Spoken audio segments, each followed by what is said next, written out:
大家好，我是超子。今天超子给大家分享鱼肉馅水饺的家常做法，鲜嫩多汁，没有腥味。做鱼肉水饺，大多数都选用鲅鱼，今天我用小金枪鱼，做法是一样的。金枪鱼跟鲅鱼的区别是，鲅鱼肉是白色，金枪鱼是红色。在我们这里买不到新鲜的，所以只能用冷冻的鱼肉。先用小勺子把鱼肉刮下来，刮的时候注意看一下有没有鱼刺。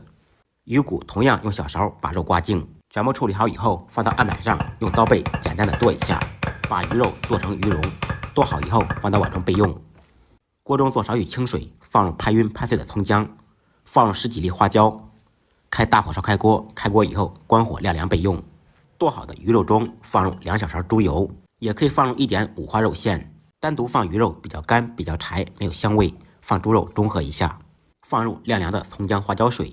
1斤新鲜的鱼肉最少放1斤葱姜花椒水，冰冻的鱼肉1斤也最少要放7、8两葱姜水。葱姜水可以分2到3次放。用我干净的小手顺着一个方向搅拌，使肉馅吸收水分，把肉馅搅至上筋。这个过程最少需要2、3分钟，搅至鱼肉馅有明显的胶质感就可以了。接下来我们调味，单手打入1个蛋清，放蛋清肉馅更加鲜嫩。白胡椒粉能有效的去腥增香，可以多放一点。500克肉馅放入10克盐，少许蒸鱼豉油，再放入半勺提前熬好的葱油。再次用我干净的小手顺着一个方向搅拌，使肉馅吸收味道。饺子肉馅用手抓起来不脱落就可以了。鱼肉馅饺子离不开韭菜，最后再放入1点韭菜丁，抓拌均匀，肉馅就调好了。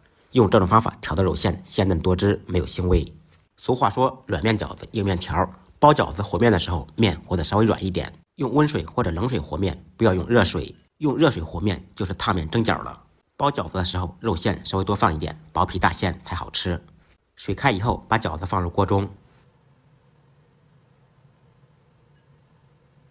全部放进去以后，用勺背轻轻的推，开大火把水烧开。3开饺子2开面，做饭的规矩不能变。开锅以后加入冷水，反反复复3次，饺子就成熟了。肉馅水饺全程大概需要煮4、5分钟。煮熟的饺子会自动飘起来，用手按压，不扁不回缩，就证明成熟了。煮好以后，把饺子捞出，一道非常好吃的鱼肉馅水饺就做好了，鲜嫩多汁，一点腥味也没有。学会以后，年夜饭上可以给家人露一手。不好吃，您提着鱼肉来找我。